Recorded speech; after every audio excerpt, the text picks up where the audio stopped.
So in this 5 minutes of grammar, I'm going to speak to you about the passive voice. In order to understand the passive voice, you really have to understand the active voice, which is the norm in English and certainly in most languages, where you would have the subject first, followed by the verb, and then followed by the object. So if you haven't quite grasped that, I suggest you leave this one for now and go back to the video on subject, verbs and objects, and then return to this one later. So supposing that you're with me about the active voice and subject, verb, object, you have two key examples here in the boxes if you have a look at these ones first. Firstly, starting with a simple construction, the dog chased the cat, something you might see, say, in a children's story. So that would be a normal construction in English because you have the dog, who is the subject, and the agent, as they're sometimes called, who's doing the chasing, which is the verb, and they are chasing the cat. So the cat is being chased. Therefore, you can turn the sentence around to make it the cat was chased by the dog. You're less likely to do that because in a sense, why would you? But the reason that you might is to make the cat more prominent. So if, for example, this children's story was about a cat, then that might be far more important than the dog, and therefore you might make it this way round. What this also allows you to do is to take the agent or the subject away. So you could just say the cat was chased. We wouldn't know who they've been chased by, but that is a construction that works, which you can't do the other way around. So one reason to use the passive voice is because you either don't know who did the action or because you want to avoid announcing who did the action. And if you look at the example below, hopefully you'll see what I mean. So if you broke a computer, maybe the family computer, maybe a computer at work, you're probably unlikely to say, I broke the computer. That's subject, verb, object. It's very clear. It's as you would expect. But obviously it puts full responsibility on you, which you might not want. So you might be more inclined to say, the computer has been broken, removing you as the agent, keeping it a little bit more mysterious, though probably quite likely that people will know what has happened. But this is the kind of thing we do. Therefore, when you look at the passive voice, look at whether responsibility is being avoided, look at whether there is a shift to try to make the object more prominent than it otherwise would be. The key thing is that there will be a reason for it because it is not the natural order.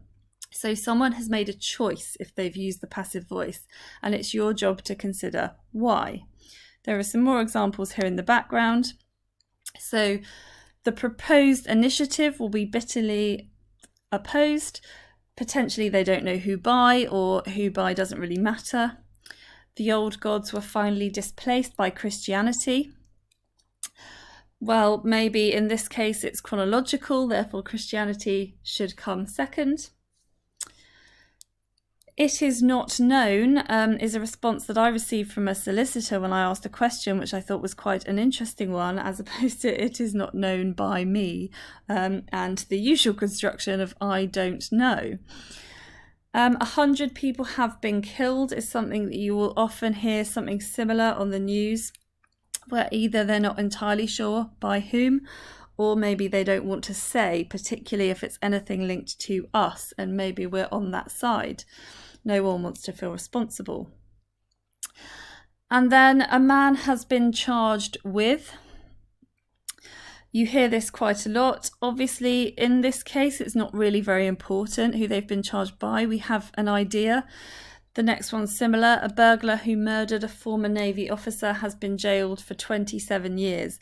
Well, obviously, that would be by a judge. We all know that. We know how the process works. It's not important. So there are cases where you think it makes more sense to use the passive voice. A photographer was shot in the eye is a slightly more interesting one because in this case, this was in the media, the suggestion was it may have been by police. Obviously that makes it quite sensitive, but also they weren't really sure whether it was by police, therefore they couldn't really possibly say that openly. In the text, it suggested it may have come from the area that the police were in at the time. So always question it. There will be a reason, because this is not the natural form.